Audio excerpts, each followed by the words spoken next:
And we're back with Season 3, Part 2 with the Governor. Last time he took Daryl captive and said that Merle and him have to fight to the death, so that's what's happening right now. Oh yeah, and Andrea's finally seeing this and she's freaking out. Of course, Daryl's not gonna fight his own brother, but Merle don't care to throw a couple punches. They do eventually bring out the walkers because of course they have to cheat. So Daryl and Merle instead get up and try to fight the walkers. These two almost being near death get saved by Maggie, Rick, and some of the others.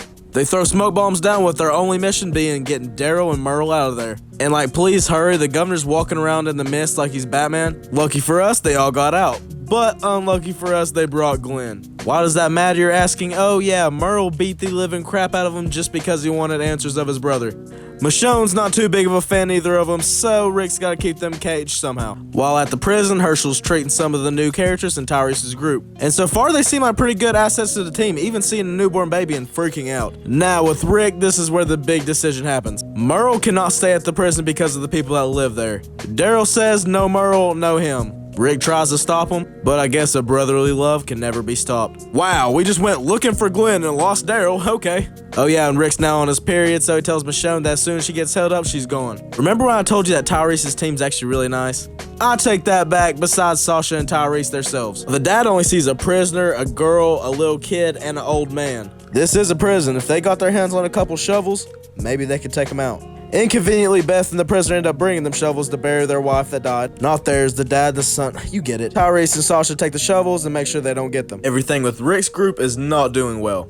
Obviously, you have a pissed off, beaten up Glenn, mad that Maggie had to go help them while he was hurt because you know what happened to her almost. For once, I'm not on Glenn's side with this. He says that he's pissed that Daryl left, and Rick says he can't change that. They eventually start to argue, but Glenn's looking at him like he's trying to fight, and I wouldn't try to fight Rick. Keep a reminder what happened to Shane when it needed to be. Oh yeah, and since they all rode in a truck together, they get to ride in silence, yay! Meanwhile, at Woodbury, they're having a riot because they got attacked twice by Rick's group, and the people do not want to live here anymore, which is kind of stupid because they don't know about the walkers outside. They should have been paying attention to the walkers inside because this dude wouldn't have died. Well, everyone asked to save him because they don't know how walker bots work, so, you know, the governor comes out of nowhere and just shoots him and kills him. Okay, back home we go. Rick and them finally make it back, where he has to talk to Carol telling him that Daryl left with his brother Merle. And even the fans feel like Carol right here. She's like, he's gone?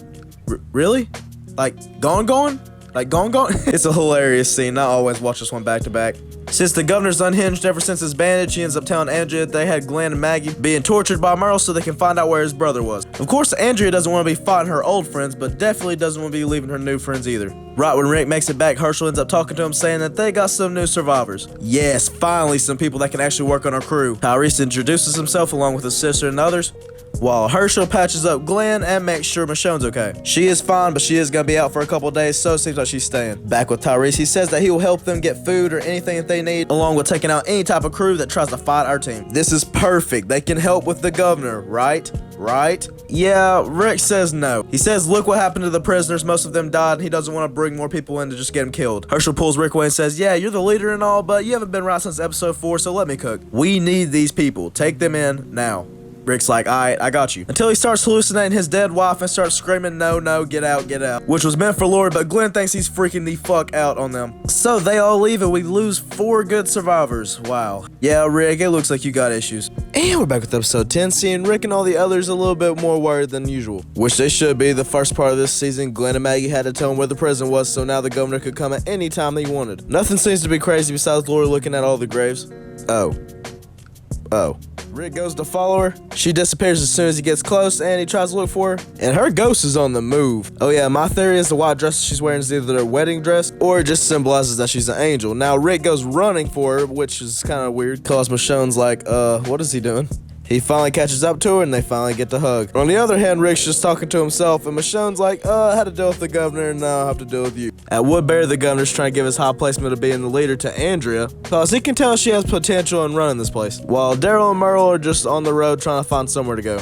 He does start fantasizing about how the prison's a great place to go, but Merle can't go back. Now, Glenn wants to go straight to Woodbury and take out all the governor's people. He wants to sneak in and not take everybody by himself and then kill the governor. Even Michonne's like, yeah, that's stupid. And I told y'all he'd get unhinged ever since the whole Maggie thing. Kind of funny how you think about it. Rick's back in position and now he's out of position. At the prison, the back hole's getting absolutely filled with walkers. Hershel says they need to run because they're gonna be stuck between the governor's men and these walkers and die one way or the other. But Glenn says they're not gonna do that. They're gonna set up some snipers and have have all kinds of built-in reinforcements. Glenn goes to try to talk to Maggie for the 15th time about the governor, which she does not want to talk about at this moment. She once again tells Glenn she did not get sexually assaulted, and for him to leave her alone because he's starting to piss her off. Yeah, sometimes being rough trying to get answers isn't the way to go. Daryl and Merle hear a scream where Merle just thinks it's two raccoons doing you know what. In reality, it's just a couple people that need help, and at first I thought this was Morales' group, but kind of being crazy, you know, the one that left to go look for his family. It's not, and Daryl decides to save them anyways because his character development. At first, him and his brother acted the same way, and now they're not. Merle decided not to help at all while Daryl's doing a lot of work. Eventually, Daryl takes out most of them while Merle takes a couple. Now, here's where things go wrong. Merle thinks that he's entitled to get some type of food from him, even calling him a slur. Bro, what is up with you in these? Unlucky for him, this time Daryl's not with him. He tells them to get out of their truck and tells the other people to leave now. This leads to them getting into a huge fight, making Merle rip Daryl's shirt, showing all the scars that his dad left on him. It's really sad. Merle said the only reason they had to leave him in his childhood is because he couldn't deal with his dad anymore. Daryl goes back to the prison. Herschel stops Glenn because he almost goes to Woodbury by himself. Glenn's on a warpath. At the moment, Daryl's ghosted and Rick's seeing ghosts. Herschel's dealing with a lot, but he's honestly been a very important character this season. Without him, I don't know if our crew would have made it because all of them are losing their minds. Hopefully we should be safe for a couple days before the governor comes, right? Well, as the prisoner was mid-conversation, he gets shot in the head, and Rick looks over to see that it is the governor. He's here, and he's ready to take out as many as he can get. Rick can't find the positioning of all of his men and ends up getting shot at, so he grunts for cover, while everyone's trying to get cover and try to find guns, trying to take out all the governor's people. After a bunch of gunshots from both of our sides and none of them hitting, everything gets quiet. Is it over? No, this psycho man has a suicide bomber dude walk in with a truck, breaks through both of the walls, so now the prison's gonna need new walls, to open the truck up to, of course, have a bunch of walkers, and the suicide bomber. Rick goes to try to take him out because he tries to go for Michonne. Unlucky for him, here's the worst click you can hear in Call of Duty. Governor and all the others get back in their car while Michonne and all of them have to take out all these walkers. Rick almost dies to two walkers, but gets saved just in time by Daryl and Merle. Yeah, at least everybody's back, but they're probably gonna keep their eyes on Merle. Now they're gonna have to deal with these walkers that are inside the prison and with the walls. Rick is not a fan of this governor guy.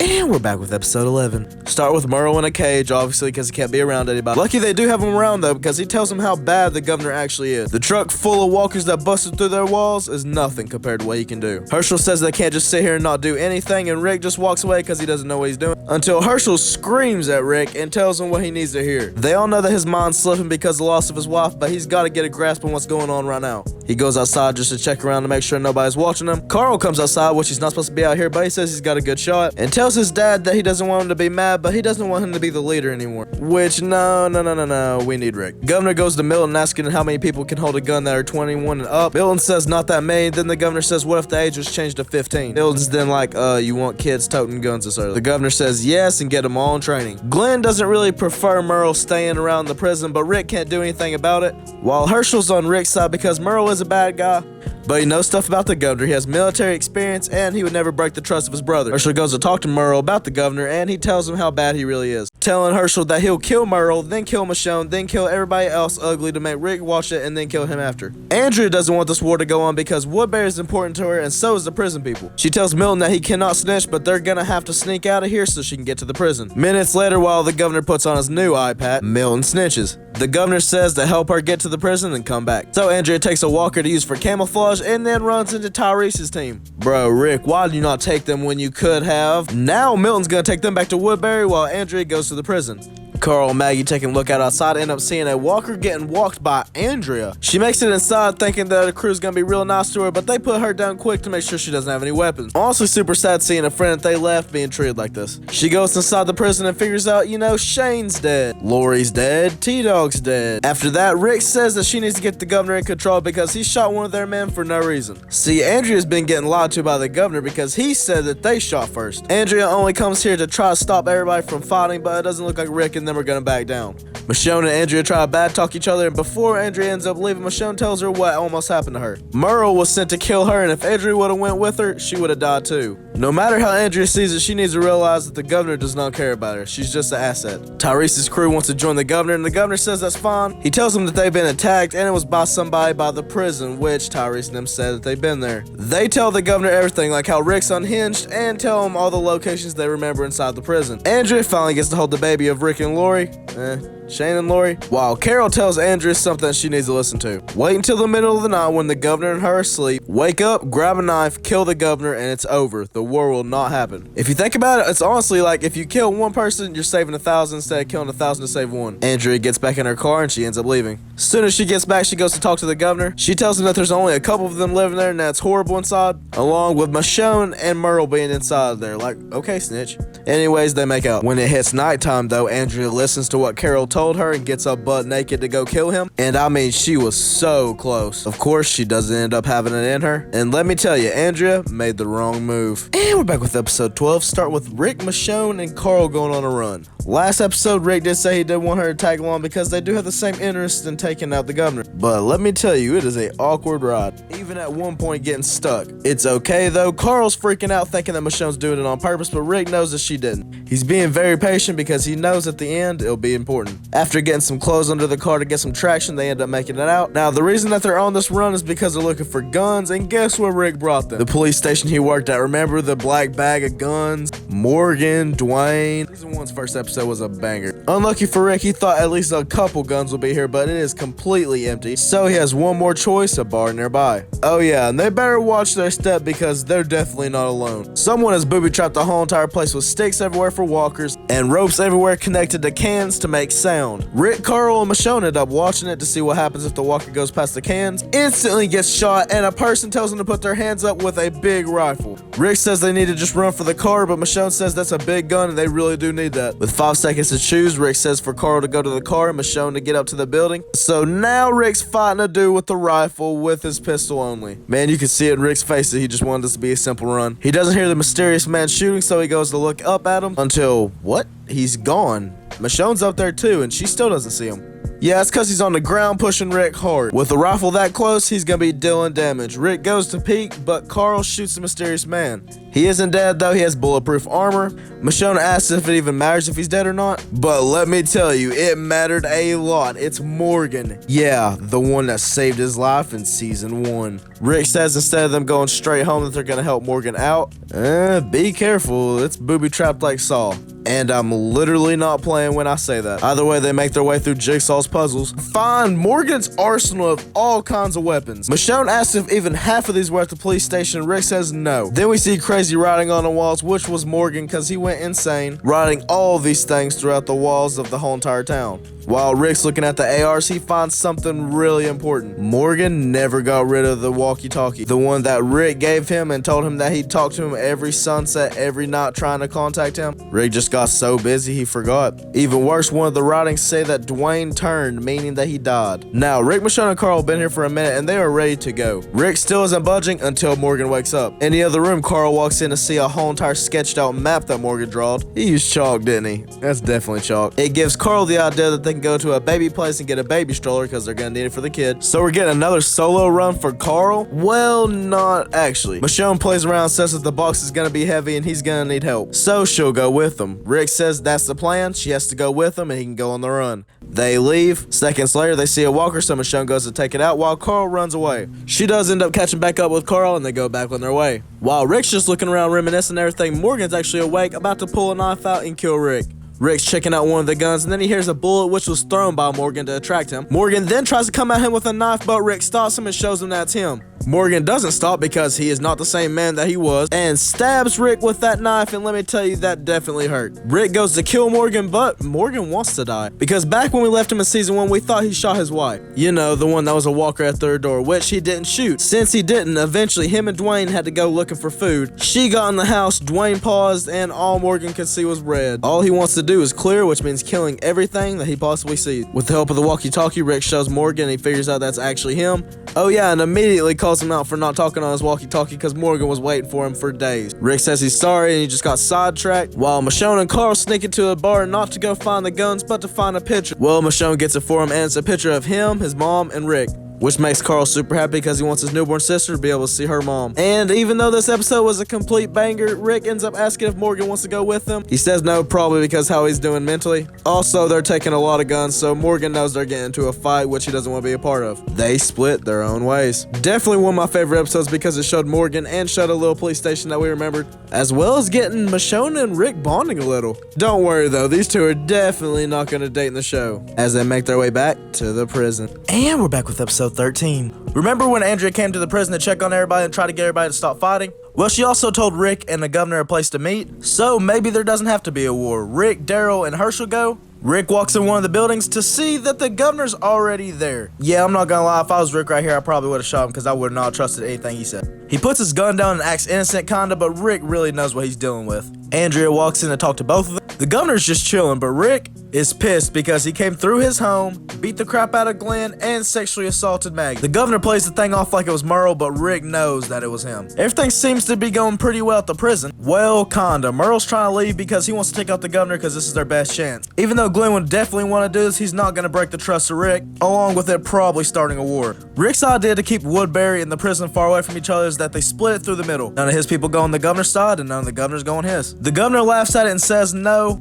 also telling Andrea to get out. Rick came to talk about them splitting areas, but the governor only came for Rick to surrender. And I love how the camera angle has Rick being in the light because he hasn't done too many bad things, while the governor is in the dark because he's done a lot of bad things. It symbolizes how sadistic and insane the governor really is, and if you've read the comics, you know how bad it gets. Lucky for us, the TV show has some things from the comics, but not based off the comics. Nothing else really happens. Andrea goes to walk around while Daryl and one of the governor's henchmen end up showing off just a little too much. Now in Call of Duty, that would've been crazy.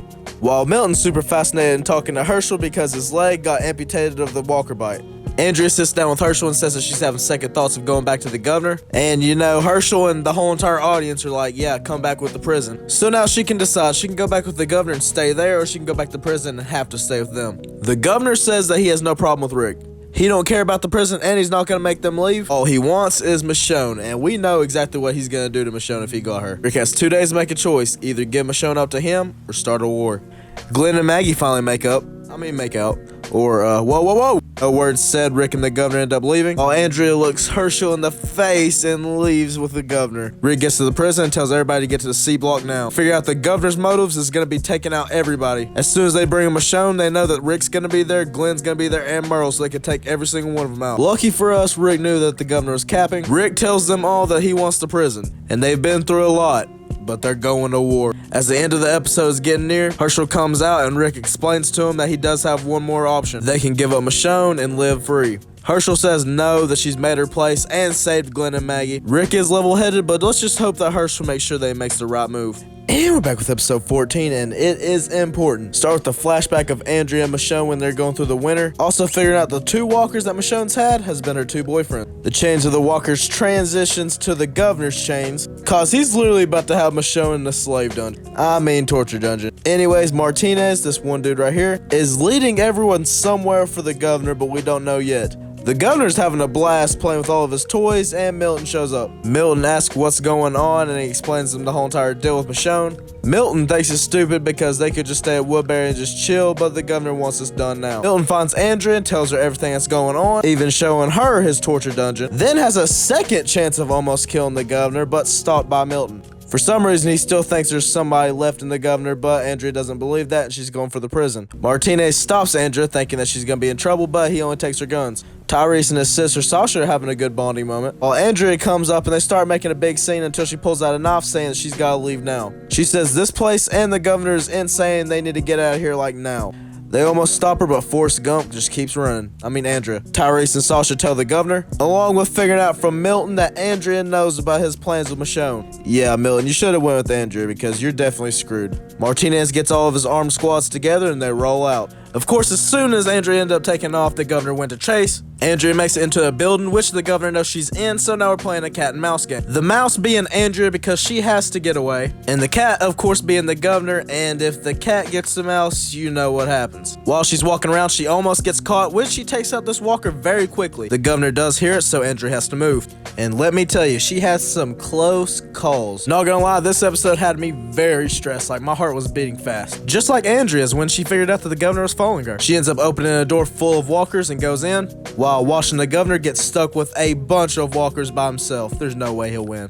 Oh yeah, and I didn't say this earlier. Martinez and them actually came out here to get walkers. Tyrese and Sasha chose not to do it because they're not going to kill people in the prison that have kids. Some random man comes out of nowhere with a bunch of gas and destroys all of the walkers, but that don't make no sense. Andrea's out fighting the governor, so who is this? Andrea makes it to the prison and Rick's on lookout. This is perfect. What could possibly go wrong? Fuck. Rick, look over. Yes, you've seen that. Look. Yeah, it's too late, of course. The governor gets back and Martinez ends up asking if he got Andrea, and he says no. Tyrese and them still kind of think that the governor's insane, so he just tells them that those walkers were a bluff. We really know what the governor is. The king of all gaslighters. The governor leaves the place, then sees Milton. Ooh, this part gives me chills. Milton goes up to the governor and says it's a shame to what happened to the pits, which nobody would know about. Milton says that he hopes he figures out who did it, which the governor says he knows. Yeah, we all know. It's Milton, guys. Oh yeah, and deep in the governor's little warehouse, he has Andrea trapped where Michonne was. Whatever he plans on doing to her and Michonne is gonna be bad. And we're back with episode 15. Can you believe this season came out in 2013? It's crazy. Starting off with Rick and Herschel telling Daryl about the whole Michonne thing. They're going through with it. Daryl says he'll do whatever Rick says, but it's really not them to do this. Rick goes to tell Merle about the plan, and he's fiending for meth. Hey, we are kind of in the Breaking Bad universe, so you know. Think I'm joking? Go back to season 2 where Daryl had all of Merle's meds, and you'll see a bag of blue meth. Wonder who sells that. Alright, back on topic. Rick ends up telling Merle about everything. Merle says he's down with the plan. Rick's gonna knock Michonne out. They're all gonna tie her up and take her to the governor. Little do they know, if they do this, The Walking Dead's gonna end a lot faster than you expect. Merle and Carol talk. Have they ever talked? He says that he can tell she's more herself after her husband's death. Oh yeah, speaking of the old camp, if Merle didn't get left, the plan was that Daryl and Merle were gonna rob the whole entire crew blind and then leave. Daryl tries to talk to Glenn as peaceful as he can about Merle,